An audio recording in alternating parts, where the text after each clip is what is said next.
There it goes. All right.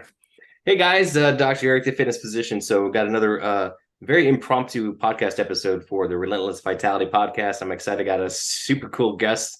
I'm excited to introduce you to Miss Lacy is coming to me live from Nevada. Lacy, thanks for jumping on. Thank you so much, Dr. Eric. I'm really excited to be here. I am really excited to kind of talk all things nutrition and health. And I'm a dietitian by trade. And I know a lot of people kind of go, ooh, dietitians, but I'm kind of definitely an outside the box dietitian. I've done a lot of research into hormones and exercise physiology and kind of set myself apart from the low protein dietitians that are out there. That's awesome. I love that. I love that. And Lacy, I didn't want to say it because I don't want to mess it up. How do you say your last name? It's Puttuck. Puttock. Okay. See, Yeah. I would have been But cooler, so I'm glad. yes. But Lacy's perfect. Yeah. So Lacey's she's part of a group now, which called Dominate Your Game, which I love that name. That's just badass. So, and like I said, out there in Nevada, out in the Vegas area, right? Yes, we're in Vegas. Yeah. So as everybody knows, I talk about muscle medicine and hormone optimization, health and performance optimization. So I wanted to, Lacey, now we're kind of chatting offline a little bit about what we do. We're going to do some cool stuff together in a couple months at the Olympia, and I wanted to have her on and just kind of talk shop a little bit about muscle, the importance of protein optimization. We're talking a bit about mineral health, hormonal health, and maybe a few other muscle medicine related kind of topics. So, but anyway, so yeah, so Lacy, I guess yeah. So you kind of alluded to a little bit. You work with obviously performance. Do you kind of tell us a little bit about, I guess, your clientele, maybe what people come to seek you out for, some of the top hotspots, I guess, you work on? Okay. So typically I work with a lot of athletes, high performing athletes from all different sports. Like as many of you guys know, Vegas is kind of a hotspot for sports now, thank goodness. So we've got MMA, we've got hockey now, we've got football, we've got all sorts of things. So I work with all different types of athletes. I've worked with military, special forces. I have had my hands in the space program, which was really flipping cool. That's cool. Yeah, gravity's our friend, by the way. And so, and I also work with just general everyday people who just want to be better at life. Like, I think there's a percentage of the population that's growing that they don't want to just treat symptoms. They don't want to just go to their doctor and get a pill thrown at what they're having. They want to actually find causes and they want to get better. They want to feel better, do better, look better. So that's a big percentage of my clients and our clients over at Dominate Your Game now is just those people that feel like, you know what, medical world is kind of, there's great doctors out there like yourself, and then but there's still a lot of them that are, oh, here, take this pill for that, rather than let's see what we can find out in your lifestyle. Let's see what we can do to really optimize your health, and rather than survive, let's thrive and do better. Yeah, I love that. I love the word thrive too. So what's your breakdown like men versus women? Is it pretty equal? Do you have a rough idea, or just out of it's curiosity? it's pretty equal. Is it? I'd probably say probably 60% male though, just Okay. because of the athlete population, it probably kicks Right. it over a little bit. For sure. For sure. Awesome. Well, let's talk about like some myths about like protein and the importance of muscle build. Because we were just talking about that before we hit the record button. So I don't know how it is with your people. I know I'd say most of my men are okay on that. I still have to coach a lot, but I know my women, I always have to kind of scold them like, you need more protein. There's, yelling at them like, slam it, girl, slam it. Eat it, yeah.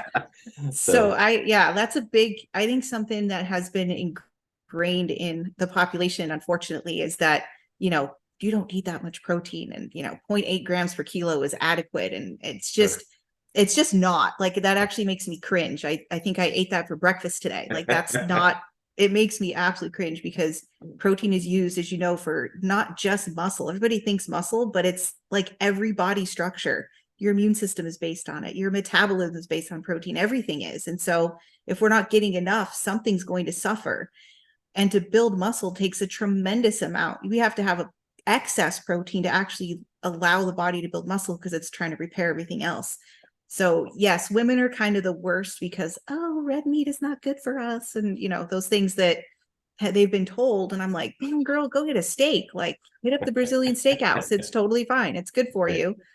And it actually, too, that higher protein intake helps balance out hormones better. I think when we have that high carb, high fat diet and minimal protein, we're just, as women, we get that higher estrogen level. And if you want to burn body fat, that's not going to do you any good at all. Yeah. Yeah, absolutely.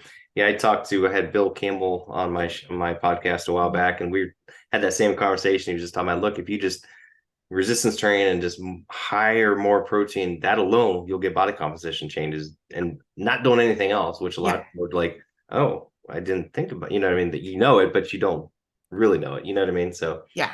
yeah, so And I think they don't know, all the different varieties of protein. Like a lot of times it's not just beef and steak and chicken, but go get fish, go get eggs, go get, a Greek yogurt. Like there's really some great sources, even some, there's really good high quality protein powders out there that are an awesome addition to your day. So I think you just have to kind of troubleshoot with people. I found that, okay, here's what 30 grams looks like. And I try to tell my women 30 grams per meal at least, and yeah, my men 50 at least. right.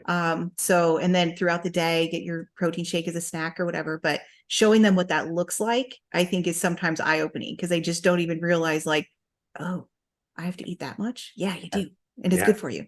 right. I think that's great. That's good at making visuals. That's a good idea. Actually, I should probably do that too with my people when I talk to them, because you tell them, but unless you see it, picture's worth 1,000 words for sure. So Mhm.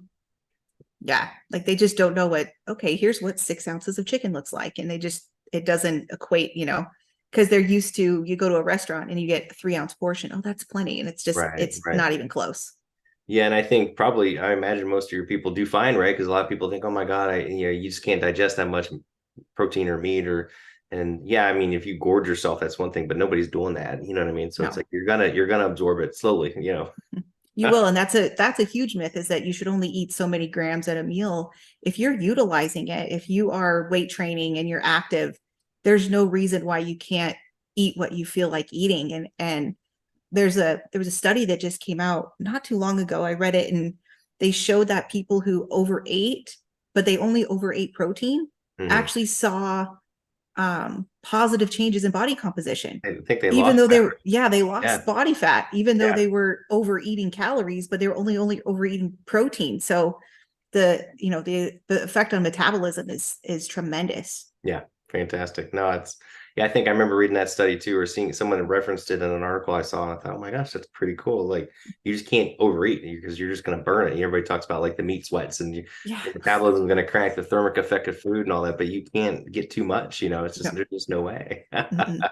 Nope. And all those, it's bad for your kidneys and all that stuff. That was such poorly done research. And Was even in the dietitian world, they are starting to change that.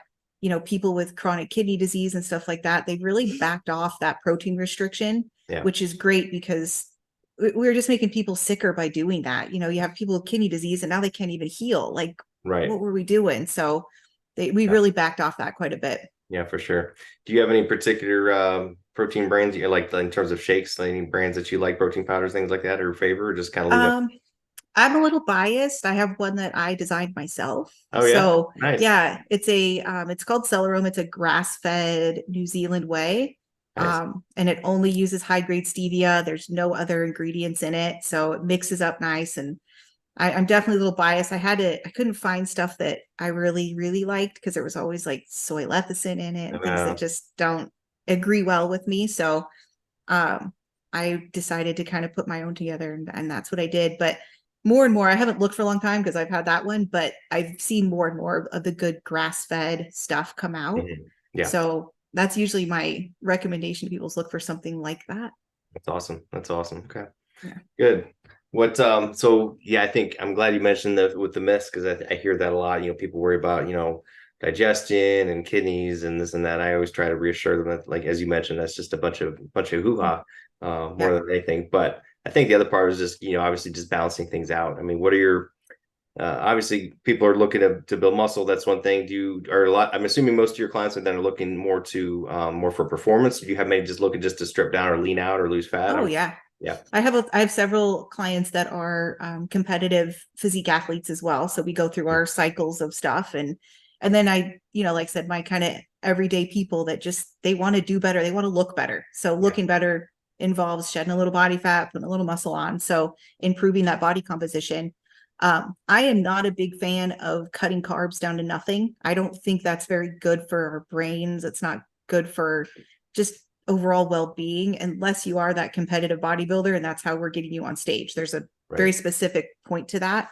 But we can manipulate carbs really easily. If you're trying to put muscle on, though, you have to match your carbs to your protein, because it's kind of like, I always use the example. I tell people, if you have an empty lot and you throw a bunch of materials onto that lot, that's great, but no one's going to build the house unless you put a crew on there. Right. And that's what carbs come and do. Carbs are your crew. That's the way you utilize your protein. So if you aren't matching the two, you're not going to see good muscle growth, because you don't have the energy to actually do it. Right. I love that analogy. That's perfect. Yeah. So what are your, maybe for our listeners, like maybe some tips? Obviously you can't give them a whole program, but like a man versus a woman. Okay, I want to just lean out a little bit. I want to drop a little bit of fat, but still hit the gym, 2, 3, 4 times a week. I don't want to be, like, as you mentioned, like low carb, like super low carb, but what are some top strategies for men versus women in terms of just dropping a little bit, leaning out a little bit?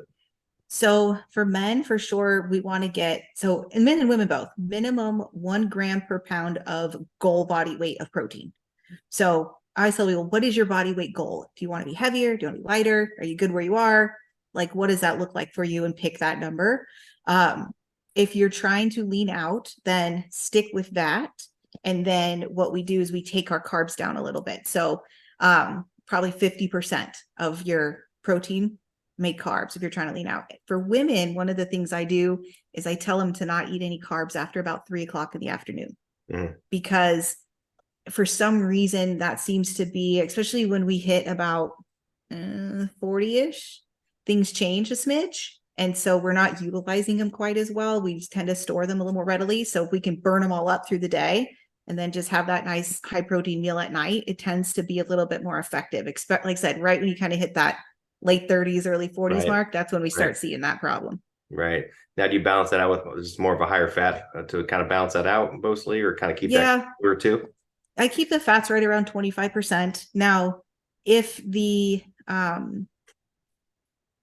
protein isn't meeting calorie needs, I'll always go up. So 1 gram per pound is kind of a minimum. If I need to go up on calories, I'll just crank it up higher. Like, I always err on the side of more if I need to. Yep. Yeah, as we just talked about, you can't get too much protein. No. Yeah. So when I look at total overall calorie intake, I start with that. And then if I need to bump it up more, I will. Yeah. And then I tend to keep fats a little lower in women, a little higher in men, because men are going to use it to produce testosterone. Women use it to produce too much estrogen. So we kind of keep them a little bit lower. Gotcha. Yeah. No, I'm kind of with you. I'm not a big fan of like the super low carb diets or keto diets. I mean, I think they have their place, but I think most people go too low, as you mentioned. And me personally, I like my carbs. I'm more of a higher carb kind of guy. I can't do a lot of fat. If I eat a lot of fat, I don't think I just digest it well. So it bothers me. I get bloated. I don't feel good in my GI tract. So for me, more protein, more carbs, less fat but again, everybody's different. So I tailor that to them. But I think that's a good thing to know. I think that's an excellent point, though, is because a lot of people don't know how to listen to themselves. Right. They don't know how to say, you know what, maybe I am better, not on a no carb, but a lower carb. Maybe I have a family history of diabetes, or, just that overall metabolism of carbohydrates a little bit different. I feel sluggish after I eat too many or whatever. Whereas like me, I could eat carbs all day and I'm great, so I think listening to ourselves is so key, and teaching patients and clients to say, you really need to be aware of how you feel after you eat a meal, and when we can really get somewhere with it. Because a lot of times it's just finding that magic little sauce like that of like, that's what you're going to do well with. So let's run with it. Right. Yeah, you're absolutely right. I think, you probably see this as much or probably more than I do, but like people come in like, I really want to do whatever, keto or this or that, but they're like, well, how are you feeling? I don't feel that good. Well, why are you doing it? Stop. Doing this? Just because you've read about it that it could be good doesn't mean it's good for you, So, and but yeah, and same with like working out, right? Like auto regulation, like listen, I always try to tell people like, listen to your body. If like, yeah, I know I have to do X workout, but if you didn't sleep good, you're stressed, you're not feeling it, well, probably want to back off or take an easy day.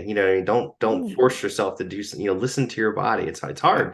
And for me, it took me some time. I mean, it takes all of us some time, but I think it takes practice.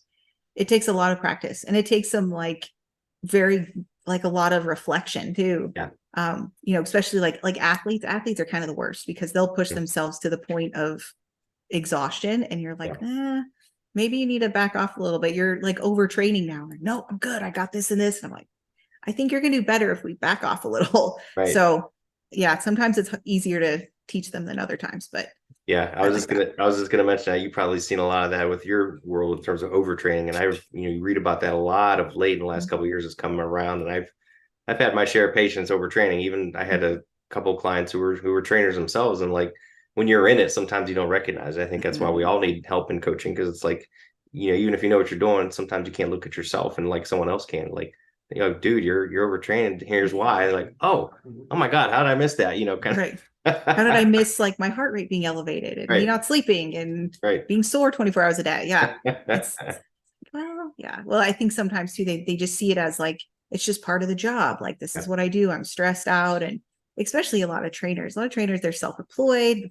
They're kind of always living on Mm, the stressed out side of things. And yeah, you're right. They don't see that. And then they use, and what a lot of people do, which I think is a totally fine stress management technique, using exercise as that. So it stresses them out even more to think they have to take a day off. Like I've right. run into that because they use it Oh, yeah. so much as a way to manage their stress. Yeah, too much. So yeah, yeah, Mhm. exactly, exactly. Do you do much or have you anybody big doing more like any time restricted feeding or fasting and much or not much? Not much. I'm not a big fan, honestly. Yeah, I don't think it has a whole lot of merit in general population. Maybe I've seen some stuff in older adults, like 70, 75-year-old kind of place doing it that way. But really all of I have seen with people like, I want to do intermittent fasting. Okay.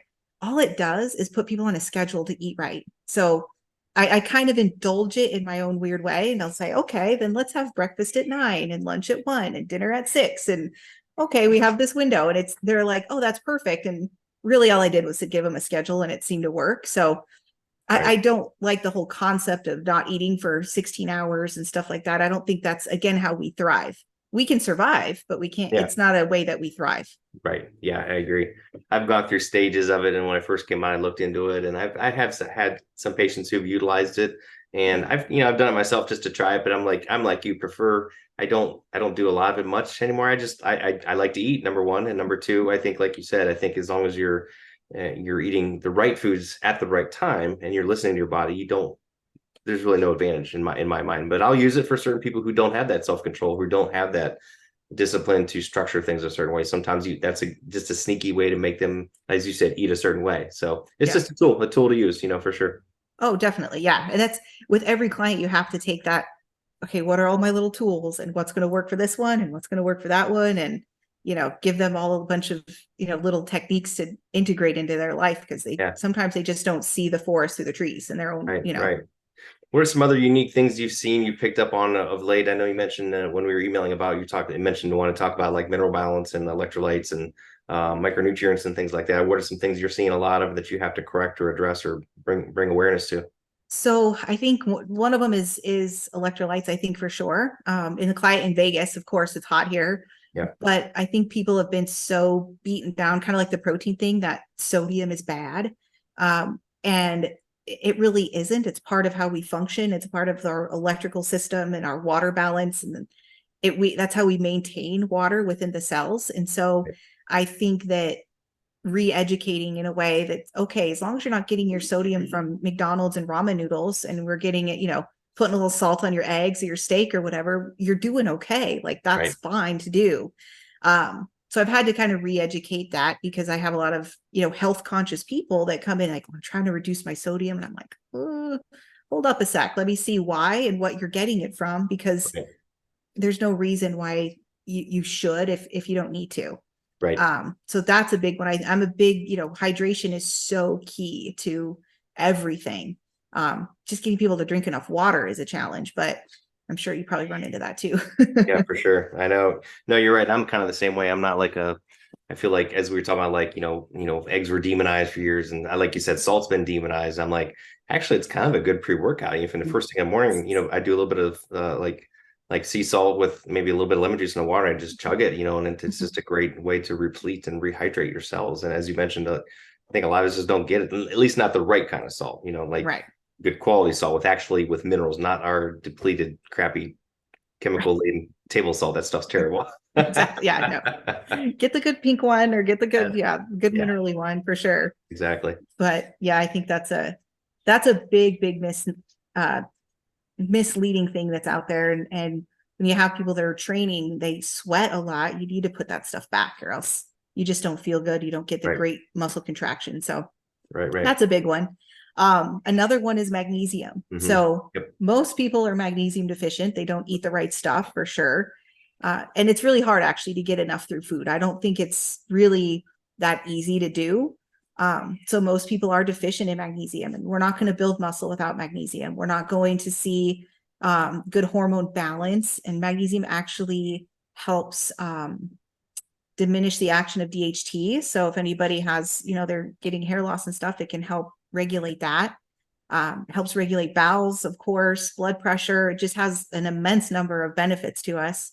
So that's one thing I usually tell people to supplement with is Yep. magnesium, because no one's going around eating a cup of pumpkin seeds every day. So it's kind of hard to do.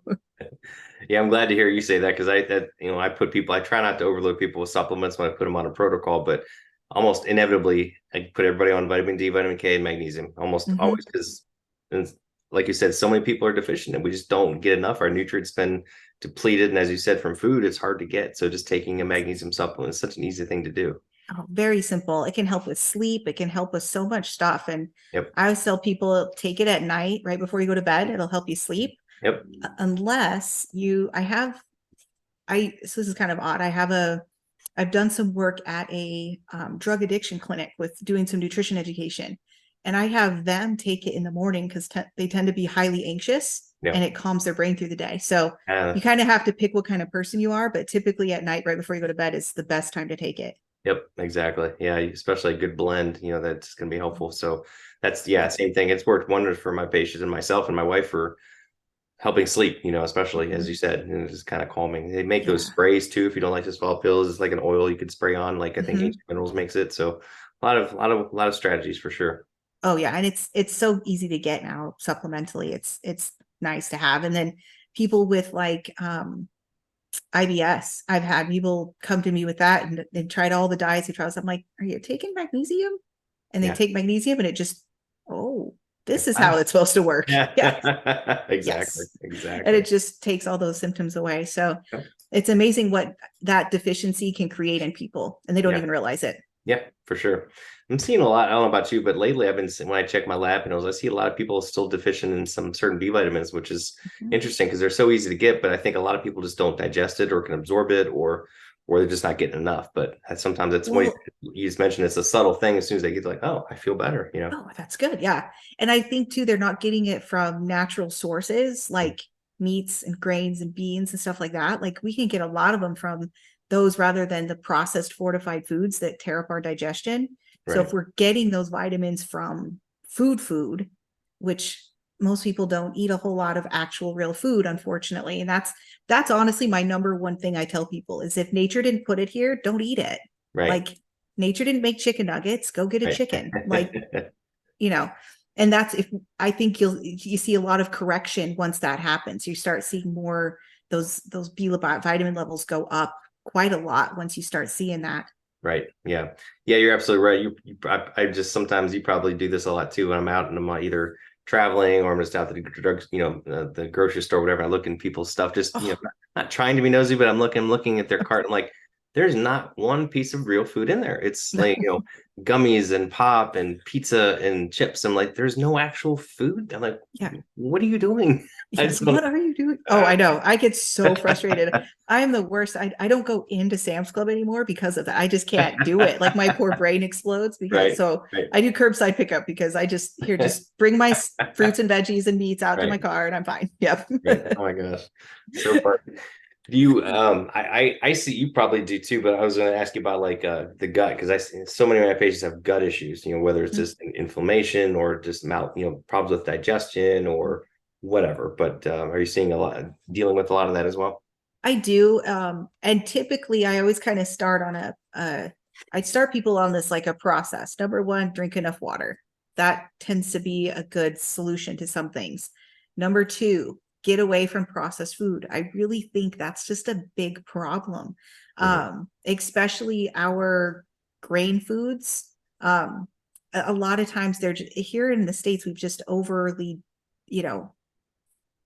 messed with them, I guess, and they're just not as digestible anymore. So if we can get to more, eat your carbs from beans and potatoes and stuff like fruits, stuff that we can digest well, that tends to help quite a bit.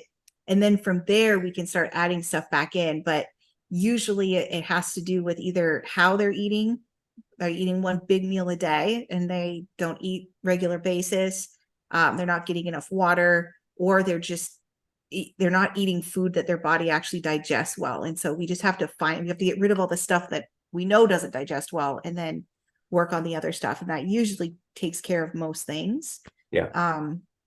Sometimes a little bit of a probiotic will help, but I'm also not a big fan of that sometimes because I think it overpowers what bacteria is there that tells us what our body likes. So unless they've been on like antibiotics or something like that, I tend to not even go there. I'll go to like a fermented food before I'll do that.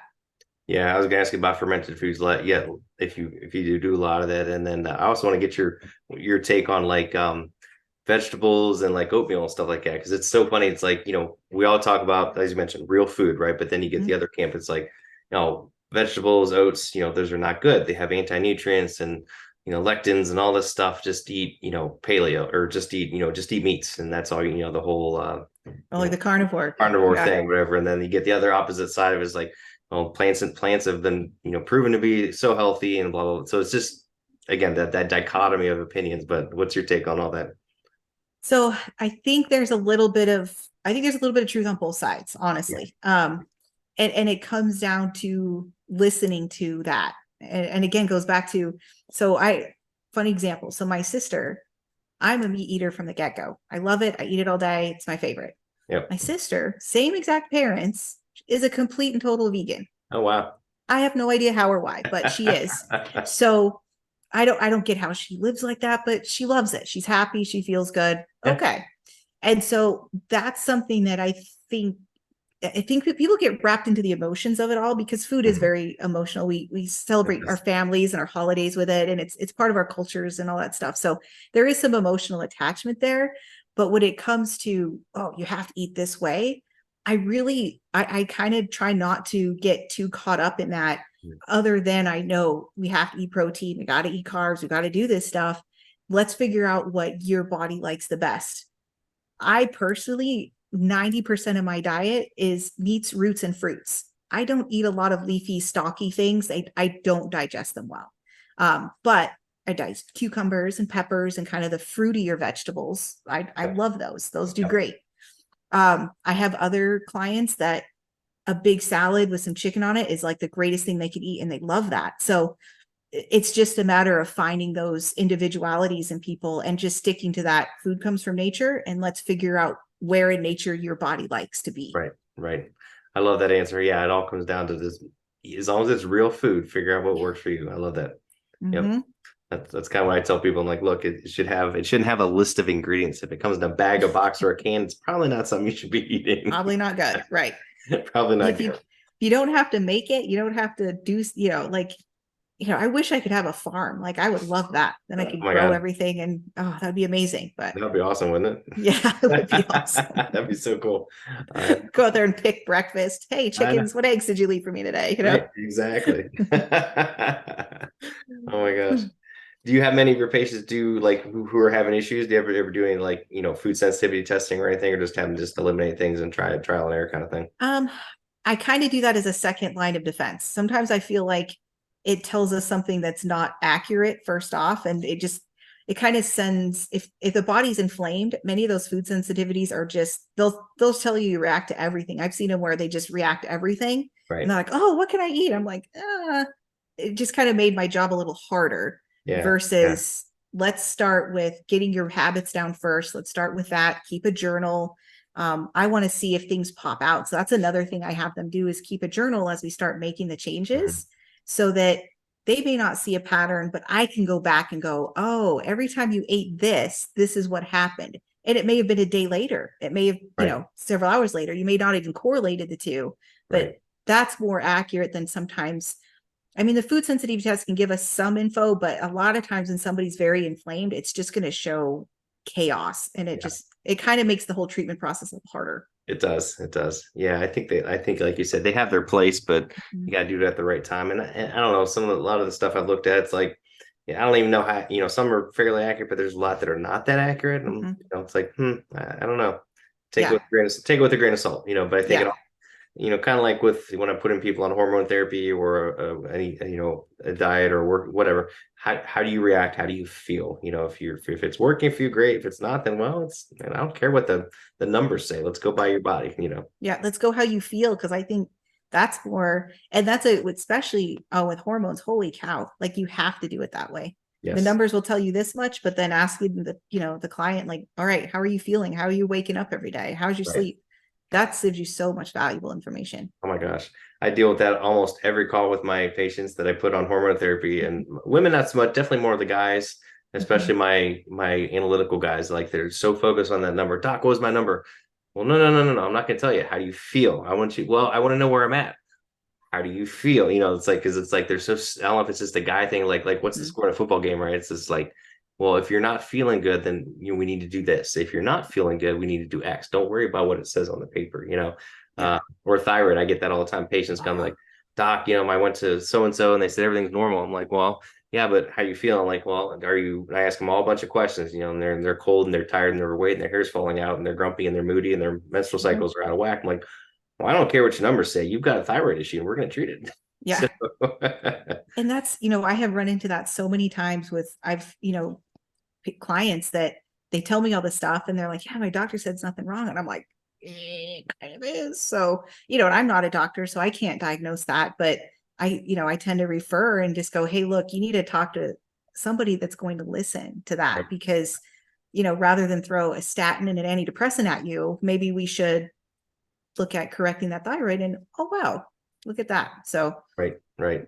Yeah, I'm glad to hear. Yeah, it's funny hearing it because I come across all the time, and we were talking about cringing. I can see so many patients on statins and antidepressants that probably don't need to be on them. It just drives me bat as crazy. I'm like, you don't need this. Look, I'm like, I'm not going to interfere with what your doc said, but I'm telling you, yeah, like there's a better way, probably get you off this in the next few months. I'm betting. Yeah.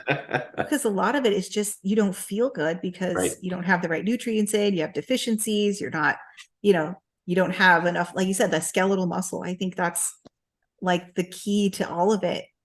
Getting people into the weight room and just training is such a powerful tool for all of that. If everybody knew that, you would be able to get into a gym. right, right. Absolutely, absolutely.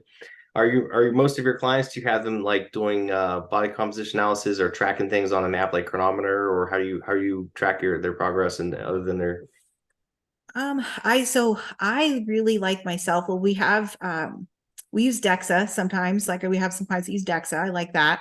But I love old school, like uh why can't I do skin calipers? I'm like, why can't I do the word? yes, skin calibers? I Yep. I love them because especially for the people who just want to look better, Right. what it does is I don't calculate their body fat from it. I just take the millimeter measurements and I'm like, okay, so you have 8 millimeters this month. Next month you have 6. Right. Awesome. Progress. Yeah. Yeah, it's progress. We're seeing body fat loss. So a lot of times I like using that because then I also see where, what part of the body's changing the fastest and kind of how they're reacting. So I like using calipers. I do that with everyone. And then I have a few, especially women, I'll send to do DEXA just to check bone density and stuff like that too. Right. Yeah. That's awesome. That's awesome. Yeah, I think so many people have kind of. I'm sure there's still a lot, but I think it's one of those things that kind of people have forgotten about or don't use them as much. But they're tried Mhm. and true if you know how to use them.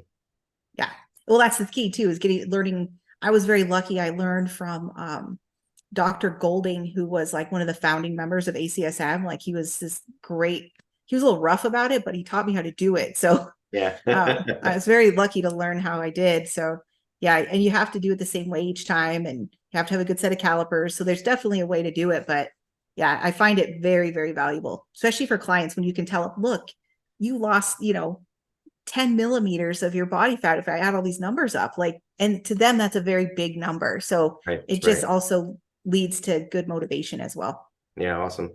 What are anything else you want to impress upon people listening and any takeaways in terms of like things you're seeing in the industry right now, or trends, or things that like make you want to pull your hair out and scream and yell, or anything Oh, that you're seeing of late that you want to make sure we hit on in terms of like what we were talking about, protein and hormone health, etc. Like, feel free to let her rip.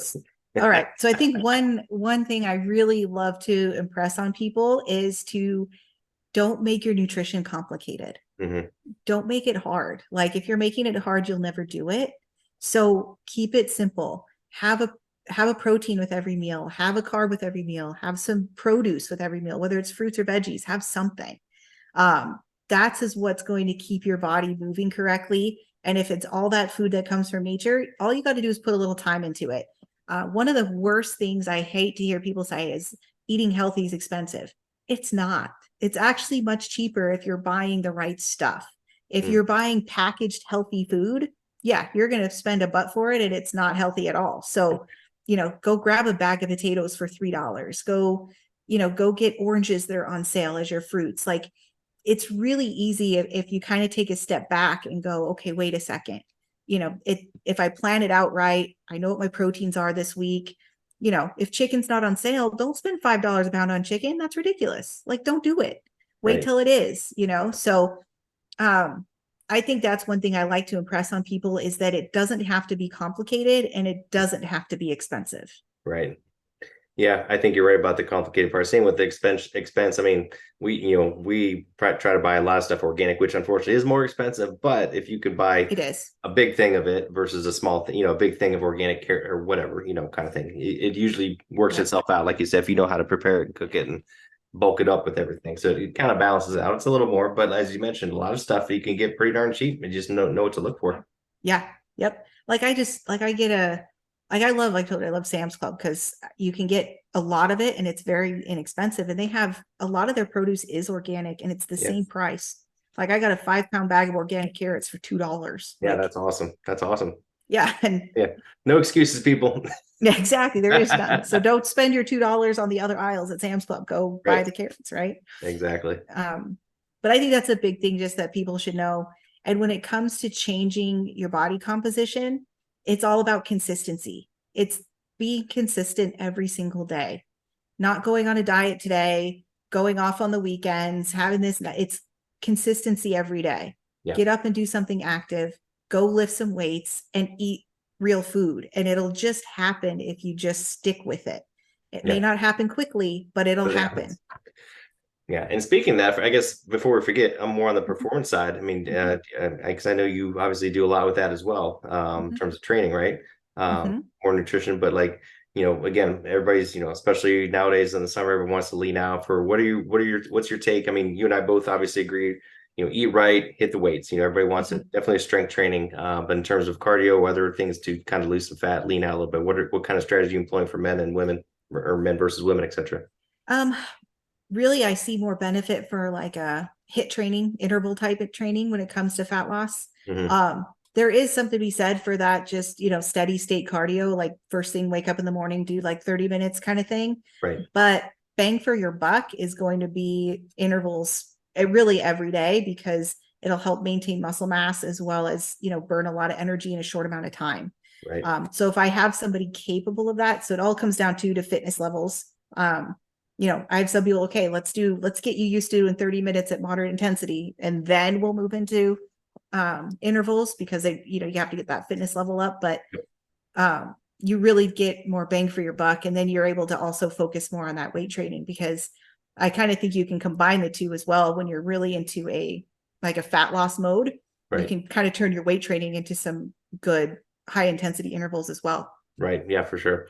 Yeah, I like to do that a lot too. More for time efficiency. I'll just do supersets or back to back and just kind of keep it moving just so I can get done faster. But Yeah, get the you heart think rate about it, up and you're like dying. You're like, okay, this is killing two birds with one stone. I like it. yeah. Yeah, you get that like, oh, I get sweaty and I'm like, okay, I'm exhausted. I'm good. Yeah. Exactly.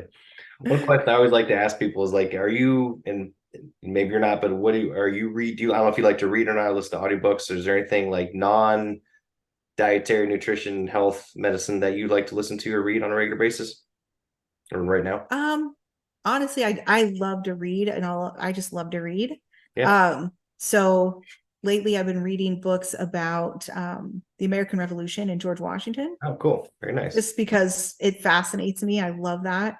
I just picked up the biography of Jim Thorpe. So Oh, wow. yeah, so I love that kind of stuff. I loved it. I've read since I was a little kid. It was just one of those things I like to do. So I'll Awesome. pick up anything and read it, honestly. Yeah.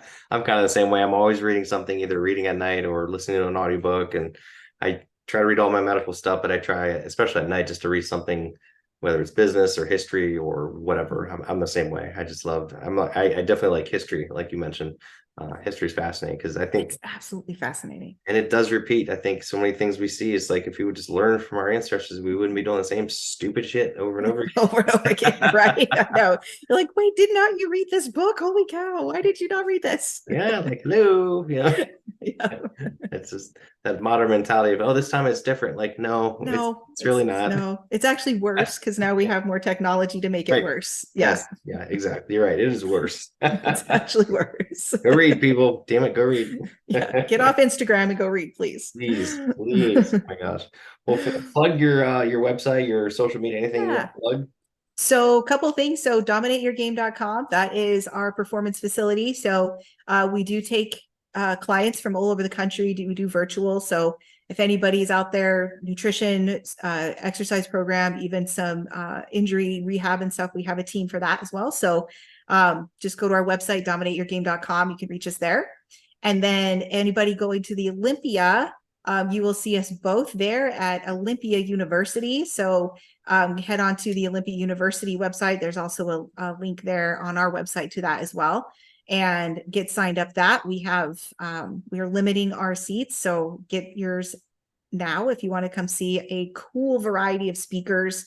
We're focusing it all on, how to optimize your life and anti-aging and how to just look better, feel better, do better with a variety of modalities and doctors and therapies. And we just have a class A list of people. So definitely, if you are interested in doing that, if you're going to be at the Olympia, go for it.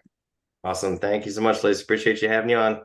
Thank you so much. I had a great time. Thank you. All right, thanks. We'll do it again soon.